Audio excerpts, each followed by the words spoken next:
একজন সাহাবীকে আল্লাহর হাবিব সাল্লাল্লাহু আলাইহি সাল্লাম দায়িত্ব দিলেন, ও সাহাবী, আজকের পর থেকে যতদিন পর্যন্ত সাহাবীরা যুদ্ধ করবে, এই যুদ্ধে থাকাকালীন সময়ে প্রত্যেকের বাড়ি বাড়িতে তুমি কূপ থেকে পানি তুলে তুলে তাদের প্রত্যেক বাড়িতে পানি সাপ্লাই করবা। যখন তাকে দায়িত্ব দেওয়া হয়েছে, তিনি দায়িত্ব পালন করছেন। হঠাৎ করে একদিন এক সাহাবীর বাড়িতে তার বিবিকে যখন কলসি ভরা পানি যখন দিচ্ছিলেন পর্দার আড়াল থেকে ওই সাহাবীর স্ত্রী যখন হাত বের করেছে, হাতের একটু ফলক পর্দার আড়ালে এসেছে কলসিটা ধরার জন্য। হঠাৎ করে চোখ পড়েছে হাতের উপরে, শয়তান এটাকে ভালোভাবে উপস্থাপন করেছে। হায় হায়, হাত যদি হয় এত সুন্দর, না জানি ওই সাহাবীর স্ত্রী কত সুন্দর। যখন শয়তান তাকে ধোঁকা দিয়ে দিয়েছে, সাহাবী ধোঁকাটা খাওয়ার সঙ্গে সঙ্গে কলসিটা দেওয়ার সময় হঠাৎ করে ওই সাহাবীর বিবির হাতে হাত ধরেছে, হাত দিয়ে শুধুমাত্র ধরেছে। সাহাবীর স্ত্রী ডাক দিয়ে বলছে, ও আল্লাহর নবীর সাহাবী, তোমাকে দুনিয়ার কেউ দায়িত্ব দেয় নাই, স্বয়ং আল্লাহর হাবিব মুহাম্মদুর রাসূলুল্লাহ তোমাকে দায়িত্ব দিয়েছে প্রত্যেক আনসারীদের বাড়িতে তুমি পানি পৌঁছে দিবা। কিন্তু আজকে তুমি যেই কাজটা করলা, তোমার কি ভয় নাই? তুমি কি মরবা না?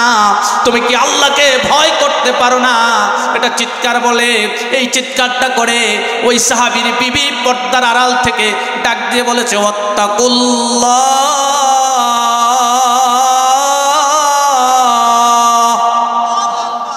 বিবি ডাক দিয়ে বলেছে, আল্লাহকে ভয় করো। এই কথাটা বলার পরে হাতটা ধরেছে একজনের পর আরেকজন, একজনের পরে আরেকজন, গোটা মদিনা হয়ে গেছে যে ওই সাহাবীর বিবির হাতে হাত দিয়ে ধরেছে। এটা যখন হয়ে গেছে, সাহাবীর ভিতরে ওয়াত্তাকুল্লাহ শব্দটা শুনেছে, তার ভিতরে ভয় ঢুকে গেছে। আল্লাহর ভয় ঢোকার পরে তিনি চিন্তা করলেন, হায় হায়, আমি তো ভুল করে ফেলেছি, আমার তওবা করা দরকার। তিনি তওবা করার জন্য হযরতে আবু বকরের কাছে গেলেন। আবু বকর রাদিয়াল্লাহু তাআলা আনহু বললেন, তোমার তওবার কোনো সুযোগ নাই।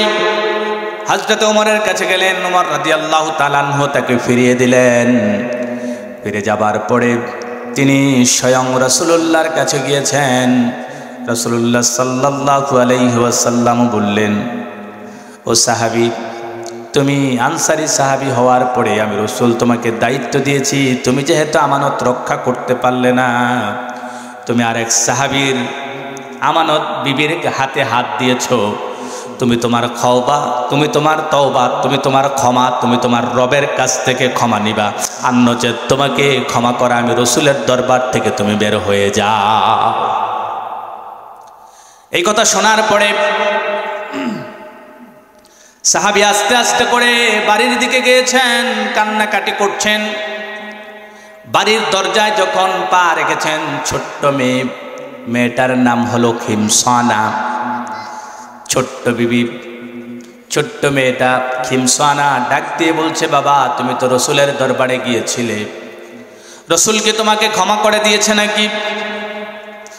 সাহাবী ডাক দিয়ে কয়, না না, আবু বকরের দরবারে গেলাম, ক্ষমা নাই, ওমরের দরবারে গেলাম, ক্ষমা নাই, শেষ পর্যন্ত রাসূলের দরবারে গেলাম, রাসূলও তার দরবার থেকে আমাকে ফিরিয়ে দিয়েছে, এখন আমি টেনশনে, আমি কি করব?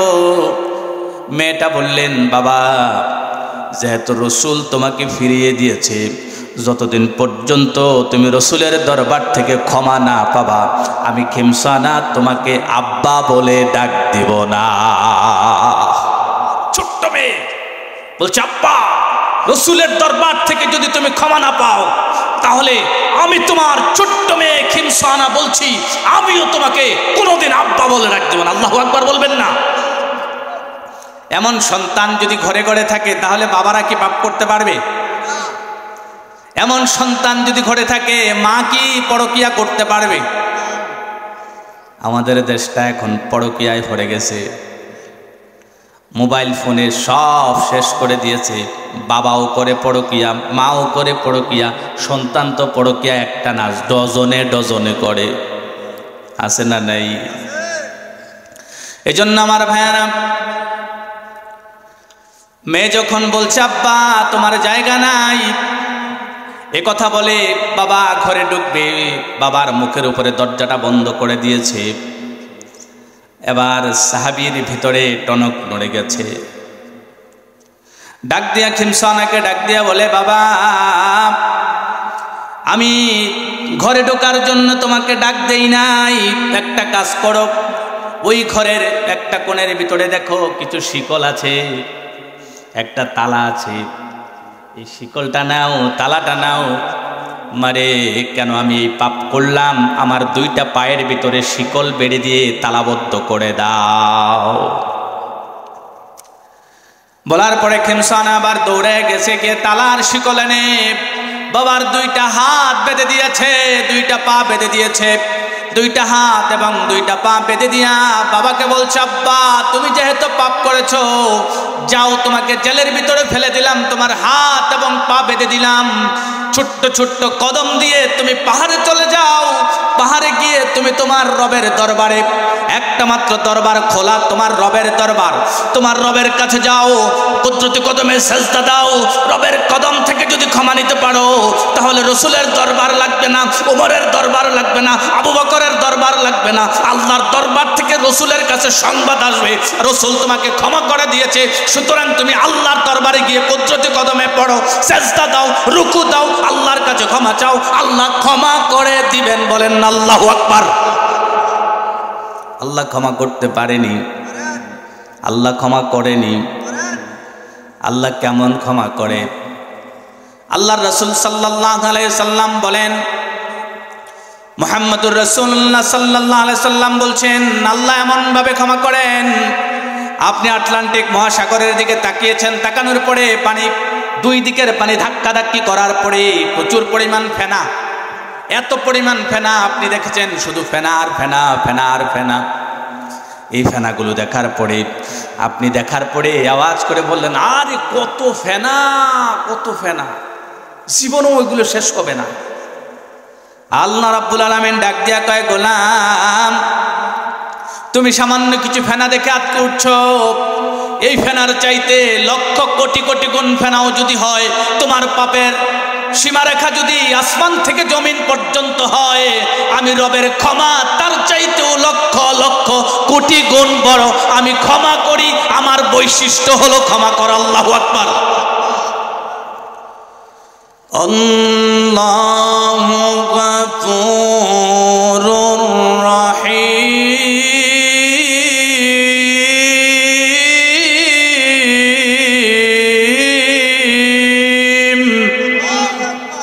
আল্লাহ রাব্বুল আলামিন বললেন, গোলামটা আমাকে ডাক দেয়, ডাকটা দিয়ে যখন চিৎকার মেরে যখন আমাকে আল্লাহ বলে ডাক দেয়, আমি রব যখন দেখি যে গোলামটা চোখের পানি ছেড়েছে, চোখের পানিগুলো ছেড়ে দিয়ে যখন আমি আল্লাহকে ডাকি, আল্লাহ ভুল তো করে ফেলেছি, আল্লাহ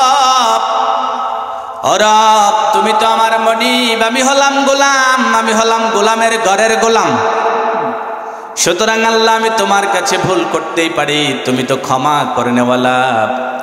আমি গোলাম হিসেবে পাপ করতে, অন্যায় করতে পছন্দ করি, আর তুমি রব তুমি ক্ষমা করতে পছন্দ করো। আল্লাহ তোমার কাছে ক্ষমা চাইলাম, তুমি দয়া করে ক্ষমা করে দাও। যখন আপনি এটা বলেন, আল্লাহর রহমতের দরিয়ায় জোশ চলে আসে। রব্বুল আলামিন ডাক দিয়ে বলে, গোলাম আর কাঁদতে হবে না, আর অপেক্ষা করিস না, যা যা গোলাম তোকে আমি মাফ করে দিলাম, তোর সমস্ত গুনাহকে আমি মাফ করে দিলাম। আল্লাহু আকবার। সাহাবী আবার মেয়ের কথা শুনে ওই জঙ্গলের ভিতরে চলে গেছে।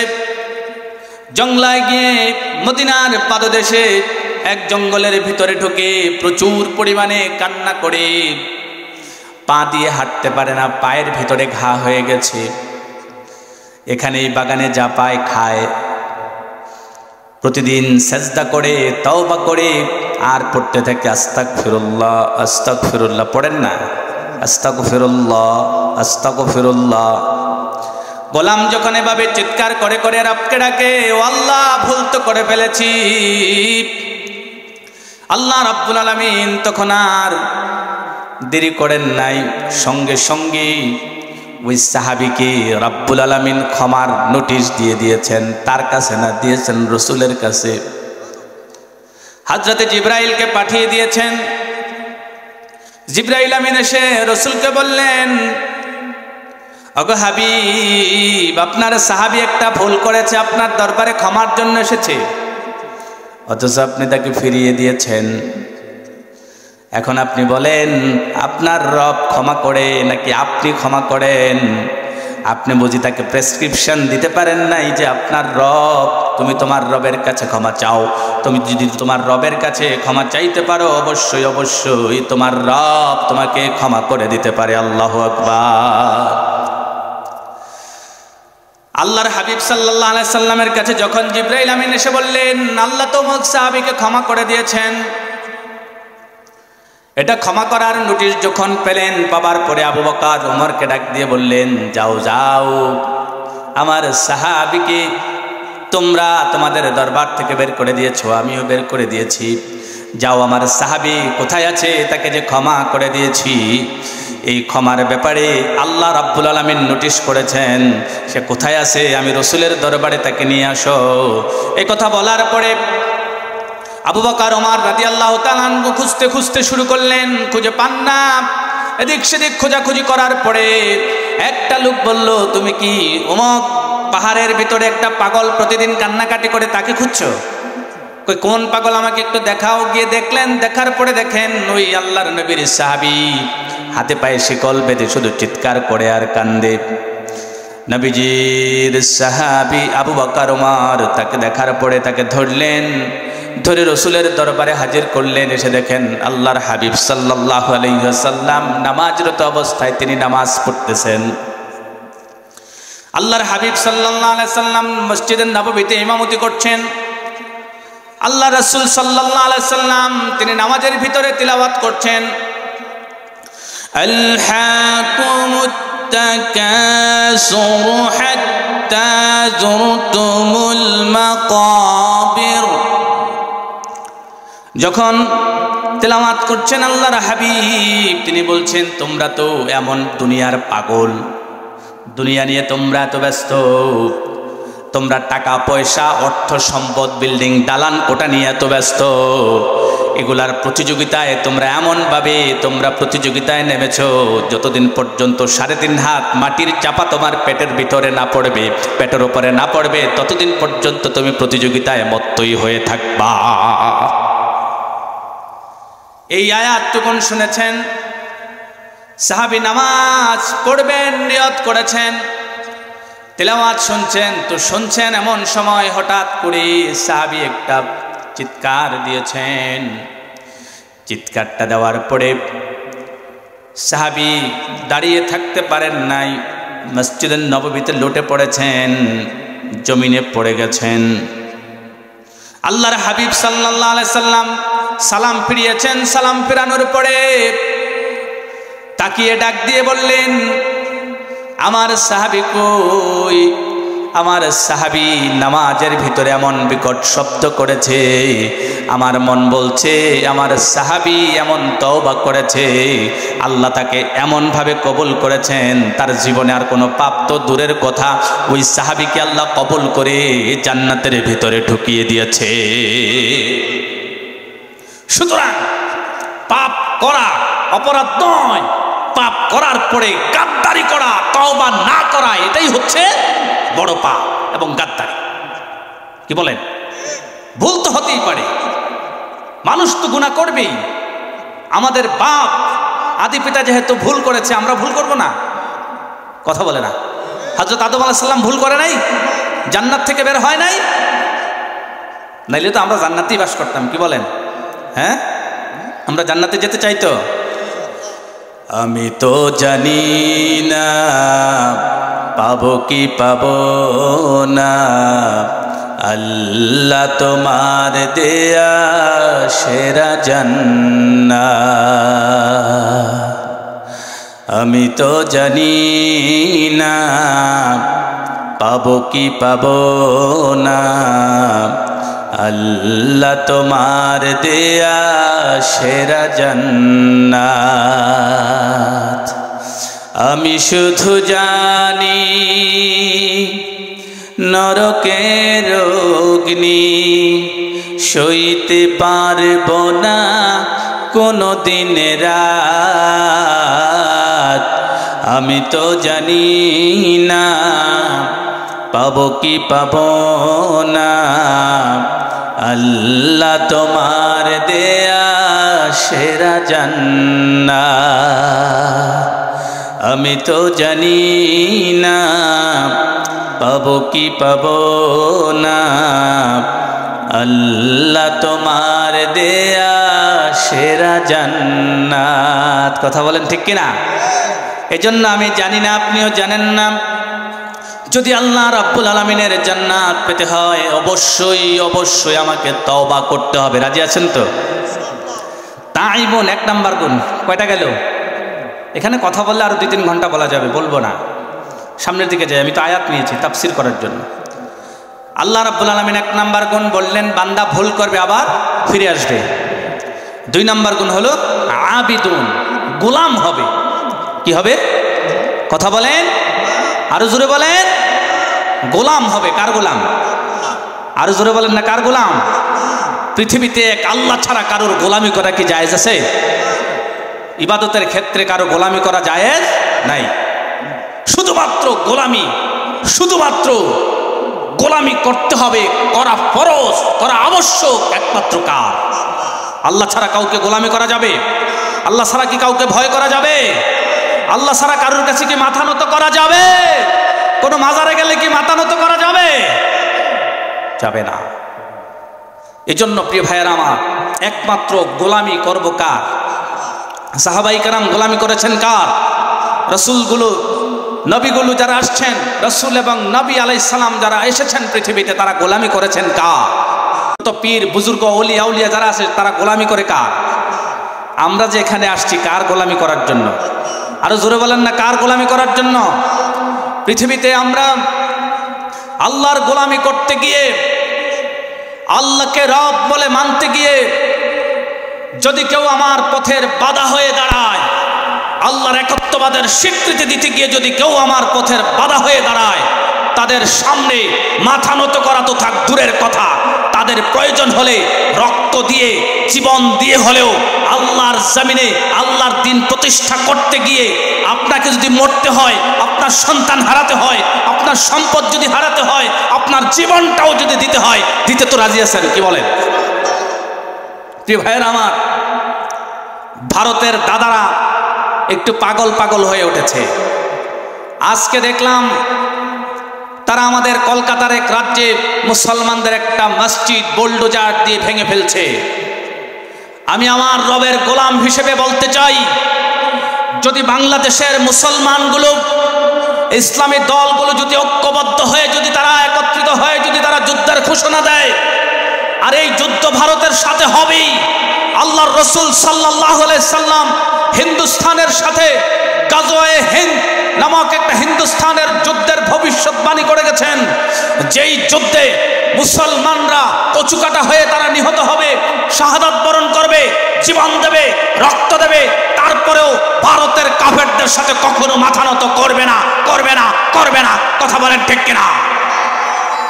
শুধু তাই নয়, আল্লাহ রসুল বলেছেন এই গাজওয়ে হিন্দ, এই যুদ্ধের ভিতরে মুসলমানদের টাকনু পর্যন্ত জমিনে পা ফেলবে, মুসলমানদের রক্তের ভিতরে তাদের পা ভিজে যাবে, তারপরেও মুসলমান বিচলিত হবে না, যুদ্ধ করবে।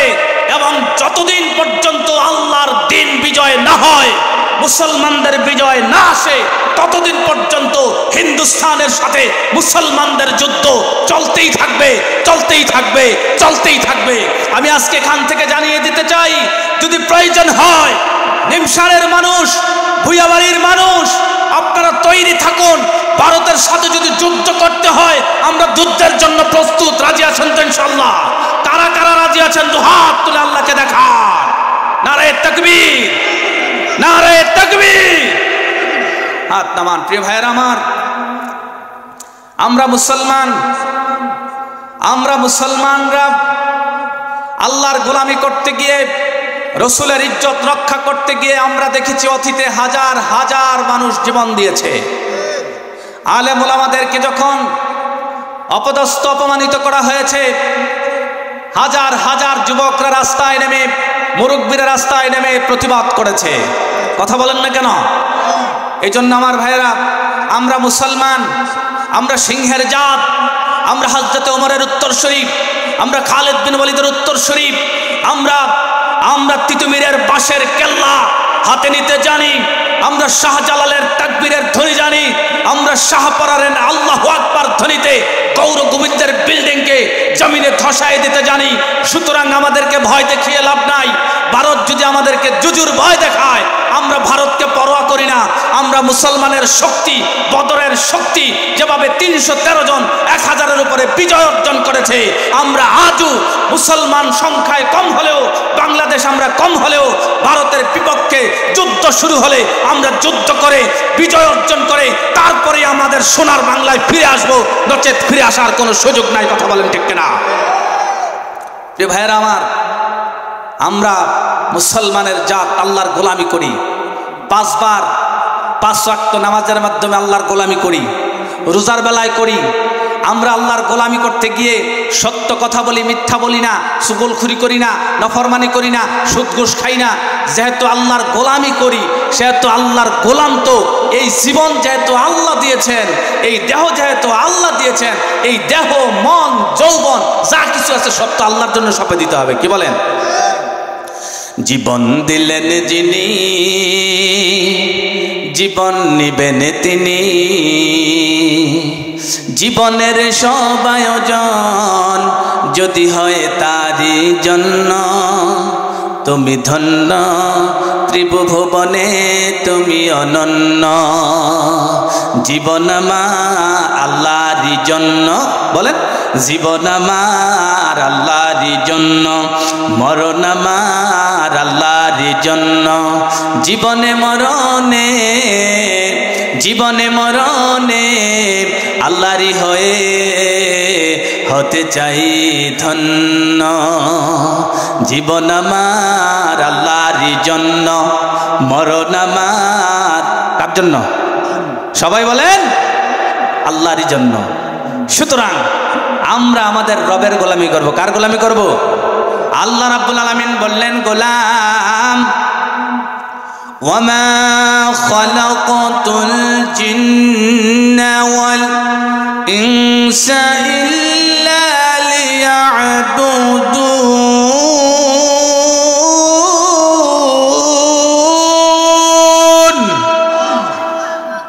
আল্লাহ রাব্বুল আলামিন বললেন, গোলাম, তোদেরকে বানাইছি তো আমার গোলামি করার জন্য। সুবহানাল্লাহ বলবেন না? আল্লাহ আমাকে বানিয়েছেন কিসের জন্য? কার কার কার গোলামি হবে? কার? একমাত্র আল্লাহ। আল্লাহ ছাড়া কারোর গোলামি। আমি মুসলিম, আমি সংগ্রামী, আমি চিররণবীর। আল্লাহ ছাড়া কারো কাছে নয় না কুশির। সরাসরি নয়, সাজদা আল্লাহকে ছাড়া কাউকে করি? আল্লাহকে ছাড়া কাউকে সাজদা করা কি জায়েজ?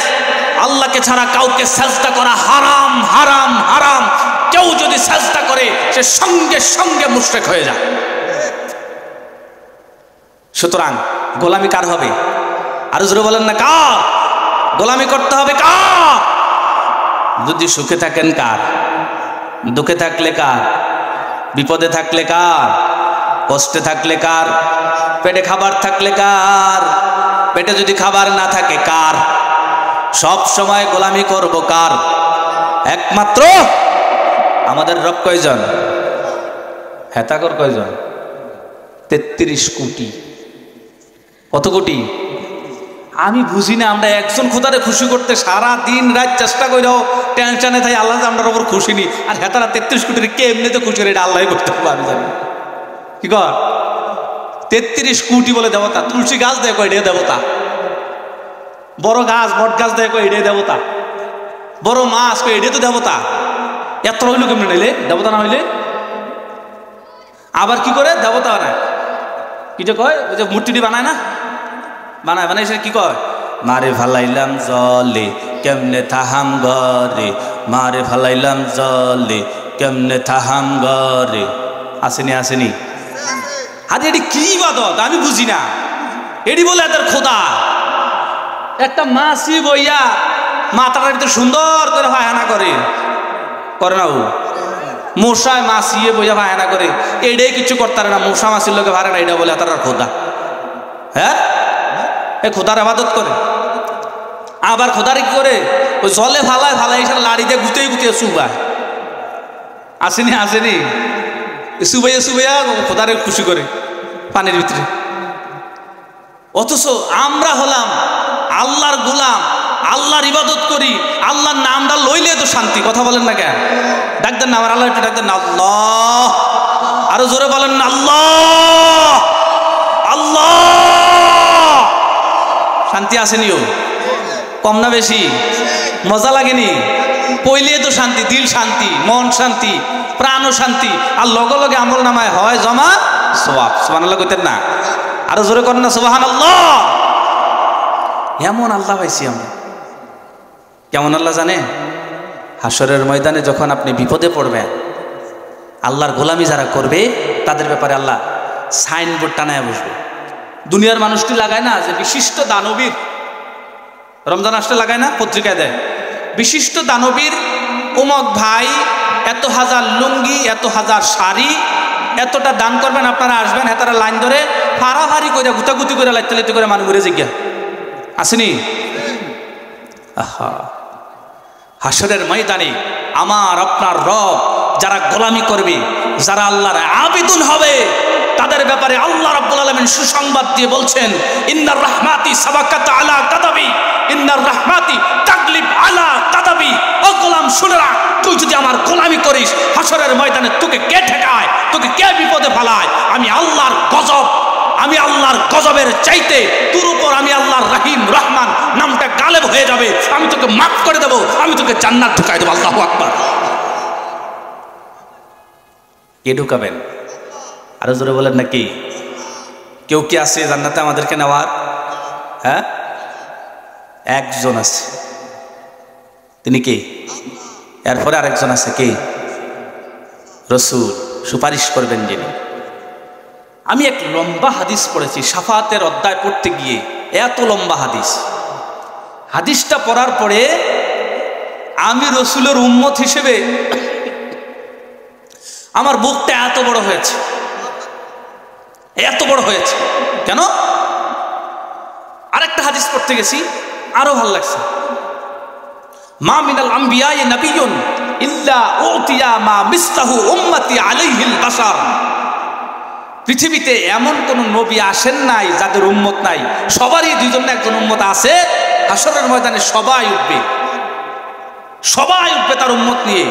কিন্তু আল্লাহর হাবিব বলছেন, ফা আকসারা তাবাআন ইলা ইয়াউমাল কিয়ামা, তবে অধিকাংশ, অনেক বড়, অনেক বেশি উম্মত অনুসারী, তাদেরকে নিয়ে যিনি উঠবেন তিনি হচ্ছে আমি রাসূল। আল্লাহু আকবার। সবচেয়ে বড় দল হবে কার দল? রাসূলের উম্মতের দল। সুবহানাল্লাহ বলবেন না?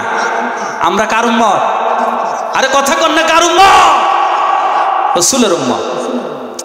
আমি এই হাদিসটা, লম্বা হাদিসটা পড়তে গিয়ে দেখলাম, হাসরের ময়দানে এখনো পর্যন্ত আল্লাহ রসুল জানে না, কোনো পৃথিবীর কোনো মানুষ জানে না, যারা অতীতে মরছে তারাও জানে না, কোনো নবী জানে না, কোনো রাসূল জানে না, কেউ জানে না। কিছু বাক্য আল্লাহর কাছে আছে, এটি আল্লাহর কাছে রাখছে। হাসরের ময়দানে যখন বিপদে পড়মু, রসুল সেজদায় যাবেন। কোথায় যাবে? আরে জোরে কর না, কোথায় যাবে? রসুল সেজদায় যাবে। আল্লাহ রাখ দিয়ে বলবেন, ইরফা রাসাক ইশফা তুশাফা। হাবিব, আপনি কেন মাথা ঠেকায় রাখছেন? আপনি মাথা উঠা এবং আপনি আমি আল্লাহর কাছে বলেন, সুপারিশ করেন। আজকে আপনার সুপারিশ আমি আল্লাহ কবুল করব।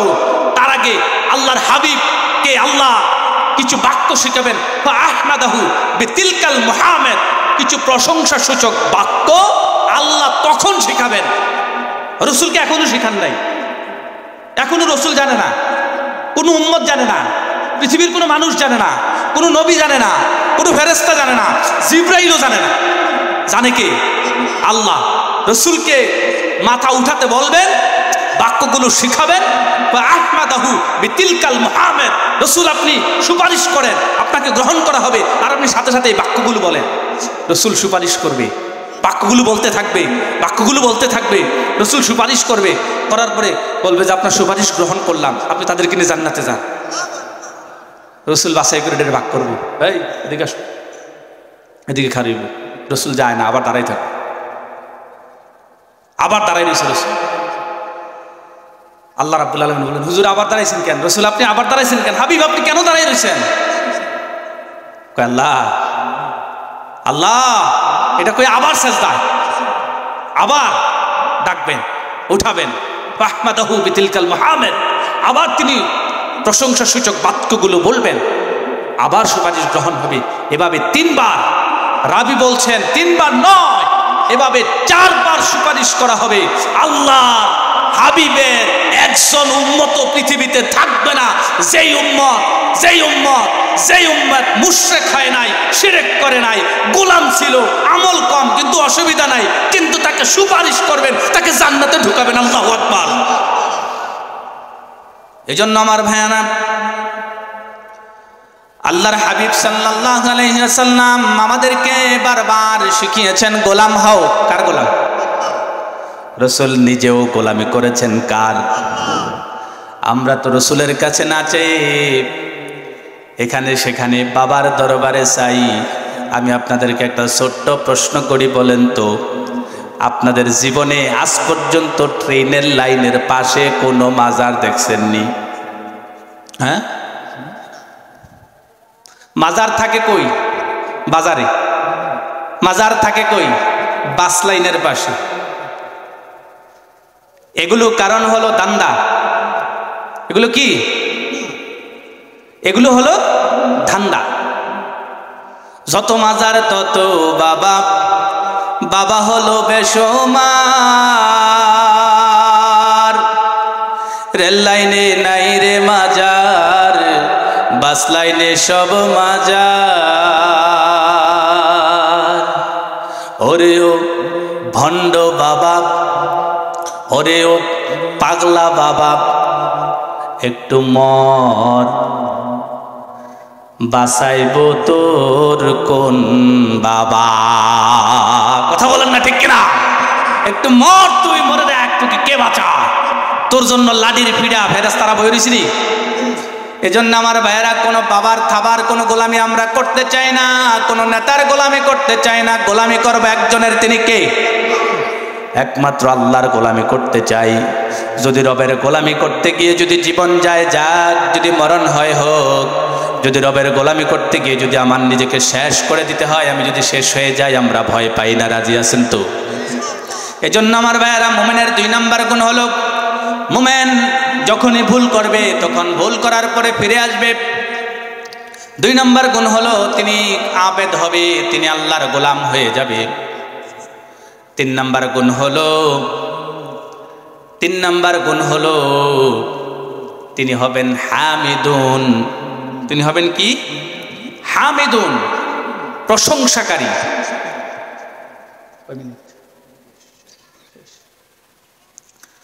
তিনি হবেন, যিনি গোলাম হবেন তিনি প্রশংসা করবেন কার? আরো জোরে বলেন না, কার? হ্যাঁ, সুখ আসছে, আল্লাহ আমারে কত সুখ দিছে। দুঃখ আসছে, আল্লাহ তুমি তো দুঃখ দেনেওয়ালা। তুমি আইয়ুব নবীর জিব্বাটার একটা শব্দ বসাইলিস, কথা কয় না? আইয়ুব নবী কইছে, আল্লাহ তুমি খেলে আমি তোমার নবী অনুভবে আমারে শেষ করলা, তুমি যে আমারে দেখলা, কইছিনি? প্রিয় ভাইরা, অনেক লম্বা কথা। আলহামদুলিল্লাহ, আমি এতক্ষণ পর্যন্ত, আমার আবার একটা বাজে অভ্যাস আছে, কোরআন থেকেই কথা বলার চেষ্টা করি, এবং এখান থেকে আপনারা কি শিখলেন এটা আমাকে বলে যেতে হবে। তাহলে সর্বপ্রথম আমরা সূরা তাওবার 112 নম্বর আয়াতটুকুন তেলাওয়াত করে 8টা গুণের মধ্যে 2টা গুণ তেলাওয়াত করেছি, এবং 3 নম্বর গুণটা শুনেছি, জেনেছি, ঠিক না? প্রথম নম্বর গুণ হলো বান্দা ভুল করবে, আবার ফিরে আসবে, অর্থাৎ তওবা করবে। বলেন, সবাই বলেন না কেন? সবাই শিখতে হবে তো, কি বলেন? বান্দা ভুল করবে কিন্তু তওবা করে ফিরে আসবে, প্রথম শিক্ষা। দ্বিতীয় শিক্ষা কি বলেন, একজন বলেন, আল্লাহর গোলামি করবে। মাশাআল্লাহ, আল্লাহ আপনাকে হায়াতে তাইয়্যিবা দান করে। সবাই বলেন কি? আল্লাহর, আর কারোর গোলামি করা যাবে না। ইবাদতের ক্ষেত্রে আর কারোর গোলামি করা চলবে না, একমাত্র আল্লাহর গোলামি করব। 3 নম্বরে শিখলাম আল্লাহর প্রশংসা করব। কি করব বলেন না, কি করব? আর জোরে বলেন না, কি করব? এই 3টা গুণ, যেহেতু এতটুকু আলোচনা করেছি, এই 3টা গুণ শিখেন এবং এই 3টা গুণ শিখে নিয়ে বাড়িতে যাবেন। এবং এর আলোকে কিছু কথা বললাম, সাহাবীদের জীবন কেমন ছিল এবং আমাদের দেশীয় যে কালচার, ভারতের যে আগ্রাসন বাংলাদেশের প্রতি এবং আমাদের যে বর্তমান অবস্থা, এই সব মিলিয়ে কিছু কথা বললাম। আল্লাহ তাআলা এখানে যদি কোনো ভুল আমি করে থাকি আমাকেও মাফ করুক, আর এই ভুল যেন আপনাদেরকে আল্লাহ ভুলিয়ে দেয়, ঠিকটা যেন আল্লাহ শিখিয়ে দেয়, বলি আল্লাহুম্মা আমিন। প্রিয় ভাই, আমি ওয়াজকে ওয়াজ হিসেবে করি না, আমি দিনের খেদমত হিসেবে এবং দার্স বা ক্লাস হিসেবে বলি। তো আল্লাহ তাআলা আশা করছি আপনারা কথাগুলো শিখবেন, জানবেন এবং আমি আপনাদের পাশেই থাকি, রেগুলারই দেখা হয়।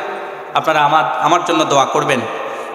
সামনে গলাটা ডিস্টার্ব করে, একবার গলা ডিস্টার্ব হওয়ার পরে প্রায় 1 সপ্তাহ মাহফিল করতে পারি নাই।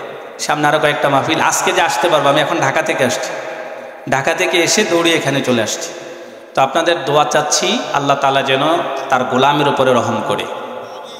আপনারা দোয়া করবেন, আমিও আপনাদের জন্য প্রাণ ভরে দোয়া করি। আমি এই অবস্থায় আছি যে আমি এখন মুসাফির অবস্থায় আছি।